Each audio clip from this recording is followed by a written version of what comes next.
Aujourd'hui, j'ai décidé de faire mon top 10 de mes films de Noël préférés. Et il y a quelques critères pour rentrer dans cette liste. Déjà, faut pas être un film de Noël de série B qu'on va retrouver tous les jours sur M6 à 15h. Oni!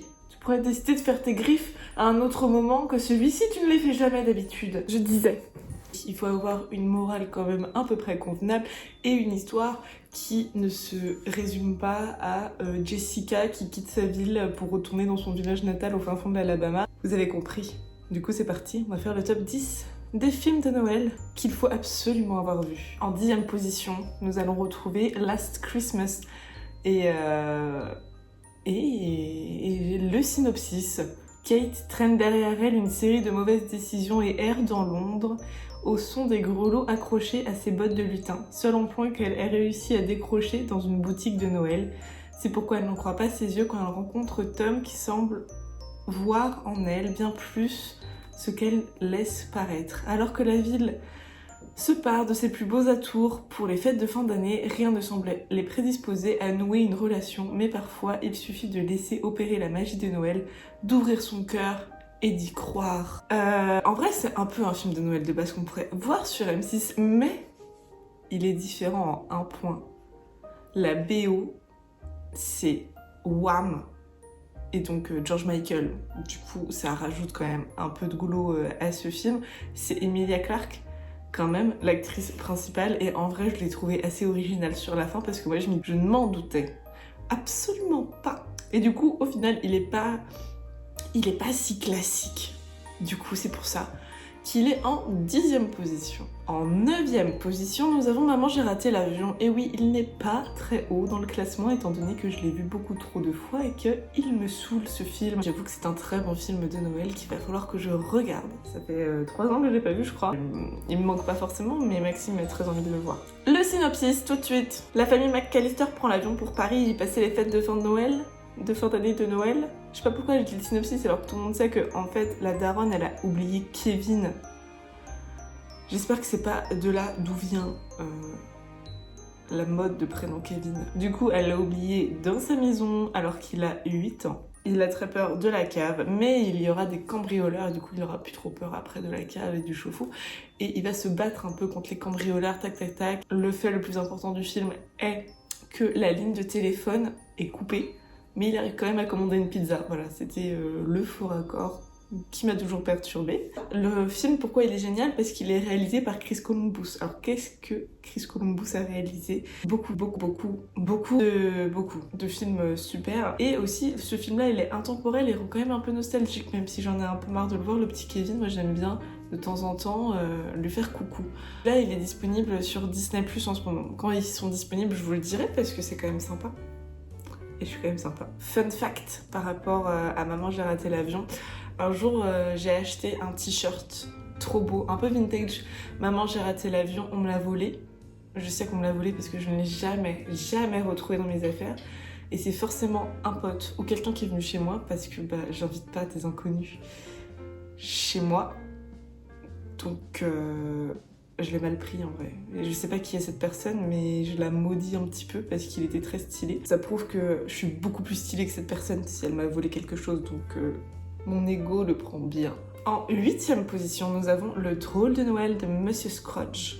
Ou de Scrooge. C'est Monsieur Scrooge? Je sais pas. Shanks?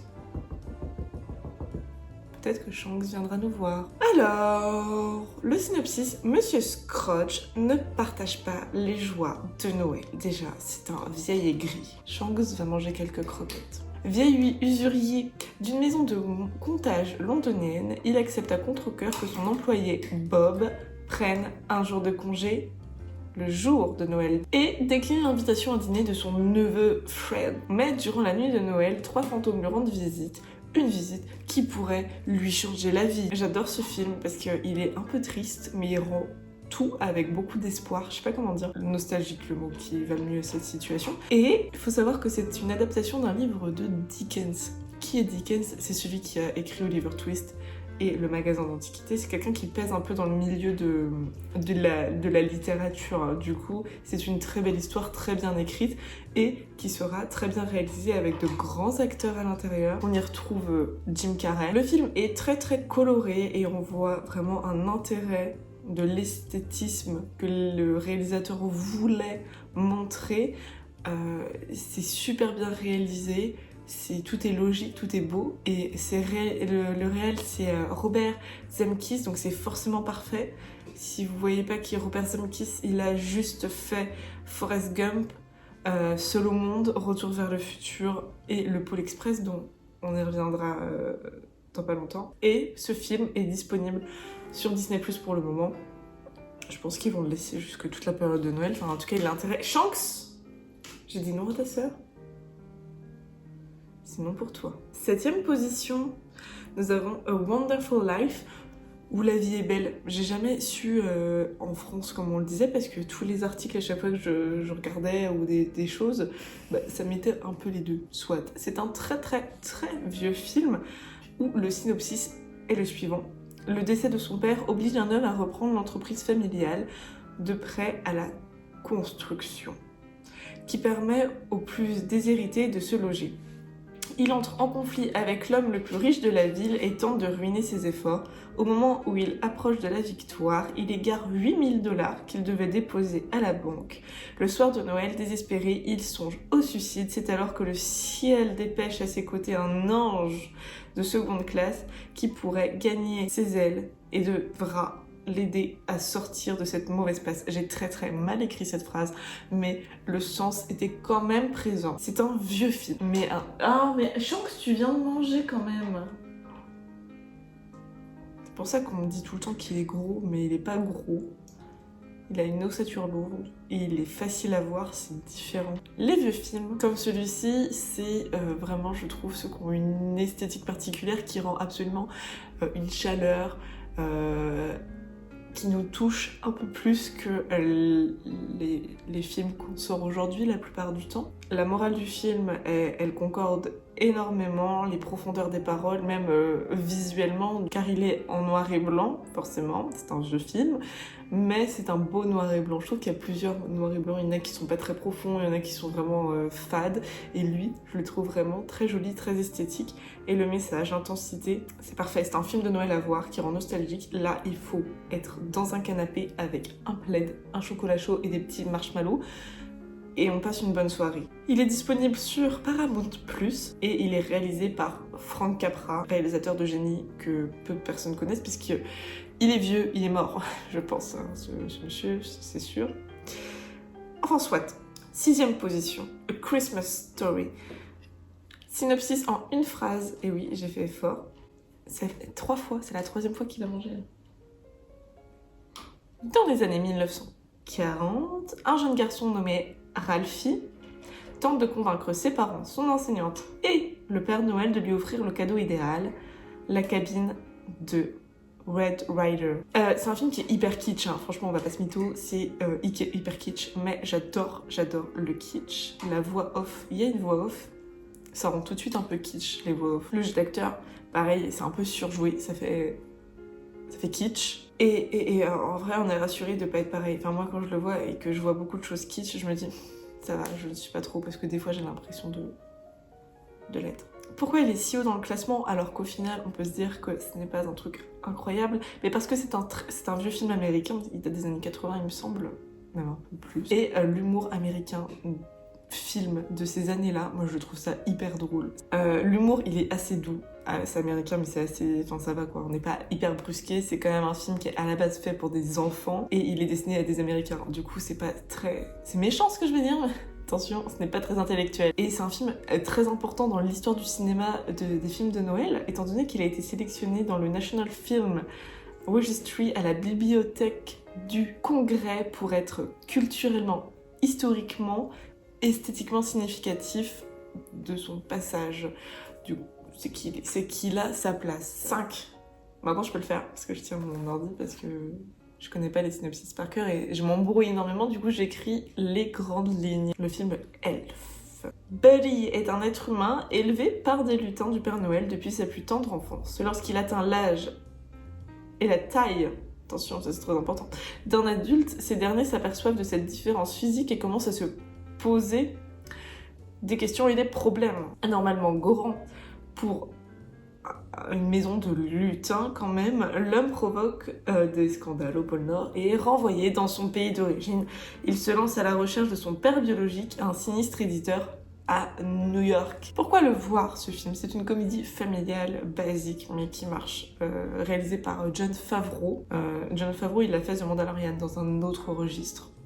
Je préfère Mandalorian, perso. Il y a énormément de gags qu'on connaît tous mais qui marchent toujours, c'est des gags un petit peu intemporels. D'ailleurs, tous les films que je présente sont un petit peu intemporels, sauf 2-3 exceptions où il n'y a pas de gags en fait, c'est pas drôle, mais c'est des films de Noël. Le rôle, il y a Will Ferrell du coup qui joue le susnommé Elf, qui est un humain. Et en fait, ce personnage, il est hyper touchant en fait, parce que c'est drôle, mais quelquefois ça fait un peu de la peine parce qu'il a été élevé comme un lutin alors que c'est un homme, ça met en lumière les différences, qu'on n'est pas toujours traité de la même manière, je trouve, quand on regarde les choses un peu plus profondément. Et la haine, parce qu'il a énormément de lacunes quand il arrive, il connaît rien. Et c'est un sujet assez original, c'est pour ça qu'il est dans ce top-là, puisque je trouve qu'en profondeur, il met en lumière quand même quelque chose d'un peu plus recherché et travaillé que d'autres films. Malheureusement, il est disponible nulle part sur les plateformes. Peut-être que plus on va se rapprocher de Noël, quelqu'un va acheter les droits. 4e position, on l'attendait, mais peut-être que vous l'attendiez plus haut dans le classement. Et oui, je vous ai vu, il s'agit de Love Actually. Synopsis. L'amour est partout imprévisible, inexplicable, insurmontable. Il frappe quand il veut et souvent, c'est pas mal, ça fait pas mal de dégâts. Ses vies et ses amours vont se croiser, se frôler, se confronter, prouvant avec jubilation que la plus belle des choses peut engendrer la pire des situations. Bon, pourquoi voir ce film? Déjà, il y a Liam Neeson, j'adore Liam Neeson. Il y a Alan Rickman, j'adore Alan Rickman. Et Liam Neeson ne fait pas de cascade et c'est assez rare pour le souligner, du coup on peut franchement y aller. Voir ce film, il risque pas de faire un truc, de sortir un sabre laser ou autre. C'est un film avec de l'humour anglais. L'humour anglais c'est quand même sympathique, pas comme l'humour français, les films de comédie française. Du coup, il donne vraiment le sourire, le smile. On est là après avoir vu ce film, et on se sent bien dans sa peau, dans sa tête et on est très heureux de vivre. Il est réalisé par Richard Curtis, qui a fait 4 mariages pour un enterrement et non pas une lune de miel. Et coup de foudre à Notting Hill.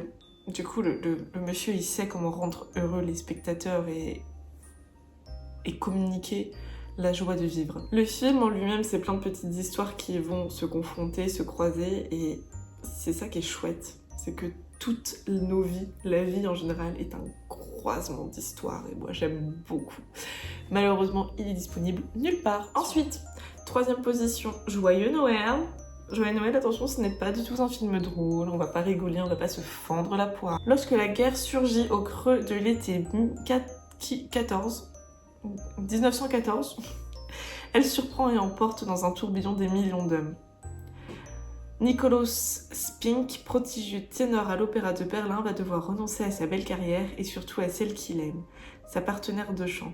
Le prêtre anglican Palmer s'est porté volontaire pour suivre Jonathan, son jeune aide à l'église. Ils quittent leur Écosse, l'un comme soldat, l'autre comme brancardier. Ça décrit un peu tous les personnages. Puis à l'arrivée de Noël, avec la neige et son cortège de cadeaux et des familles et des états-majors, mais la surprise ne viendra pas, malheureusement. Mais la surprise ne viendra pas des colis généreux qui jonchent les tranchées françaises, écossaises et allemandes. 3 petits points. D'où viendra-t-elle? Déjà, est-ce que vous avez déjà vu un film où il y a Danny Boone et Diane Kruger ensemble?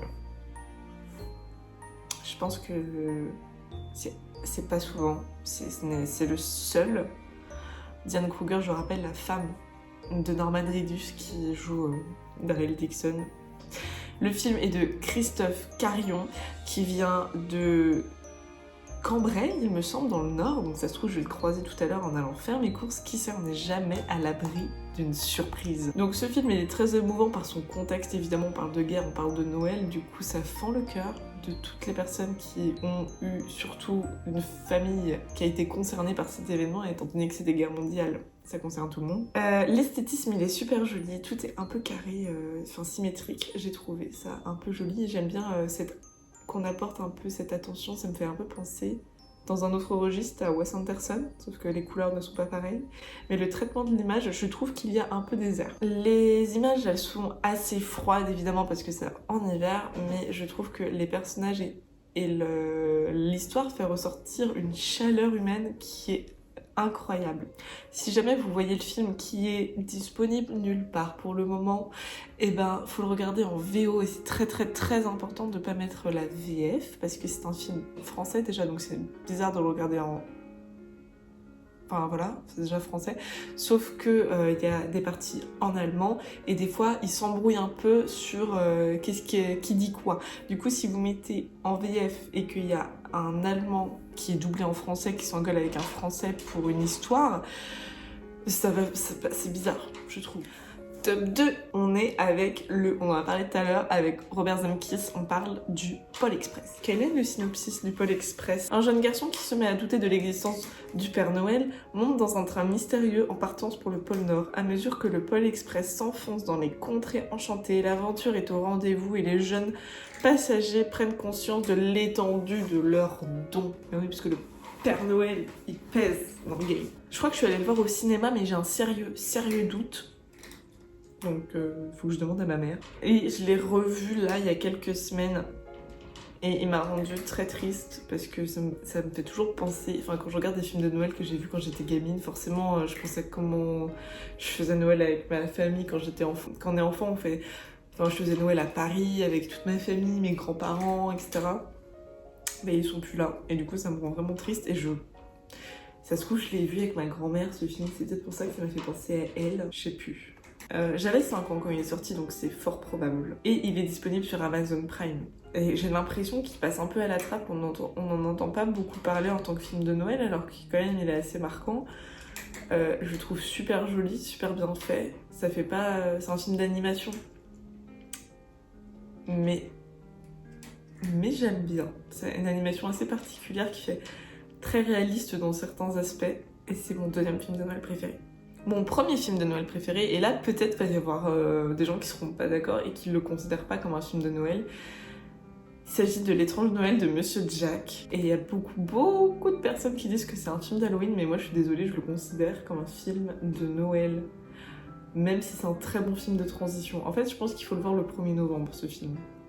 Sinon, vous le regardez pas. Du coup, tout le monde connaît Jack Skellington, qui est roi des citrouilles et guide d'Halloween, d'Halloweenville, d'Halloween Town. Il s'ennuie parce qu'il fait toujours la même chose, c'est-à-dire fêter Halloween, et il rêve de changement. C'est alors qu'il a l'idée de s'emparer Noël dans la ville de Christmas Town. C'est un des meilleurs films et non pas Tim Burton, car non, il n'a pas été réalisé Tim Burton, il s'agirait de réfléchir, de mettre réalisateur, Étrange Noël de Monsieur Jack. Et tout le monde sait que c'est Henry Selick, le pauvre Henry Selick, parce que lui, il a fait Coraline aussi. Mais le pauvre, son best-seller, c'est quand même L'étrange Noël de Monsieur Jack. Et tout le monde pense que c'est Tim Burton. Quelle indignité. C'est aussi un film musical. Et moi j'adore les films musicaux, les comédies musicales. C'est un peu une passion. J'adore l'esthétique un peu pâte à modeler, avec le chien zéro qui flotte dans les airs, comment c'est réalisé, les couleurs, les musiques, je suis fan. Faut regarder en VO. Même si la VF est très bien, les musiques en VO elles sont incroyable. Et du coup, rien que pour ça, je vous conseille de le regarder en VO, évidemment, sauf si vous avez des enfants. Ça paraît évident, sauf si vous voulez qu'ils soient bilingues. Je pense que je ferais ça. C'est un de mes films préférés parce que c'est un film musical qui parle de Noël et d'Halloween, qui sont mes 2 fêtes préférées, que j'aime bien Henry Selick, et que en plus, ça a été mon film préféré depuis il y a 2 ans et demi. Ou 3 ans, je ne sais plus. Bref, à l'UGC à Lille, ils avaient fait une rétrospective où ils l'avaient passé et franchement, ça a été une de mes meilleures expériences au cinéma. Et du coup, je le conseille évidemment. Et c'est la fin de ce top. Merci et à bientôt.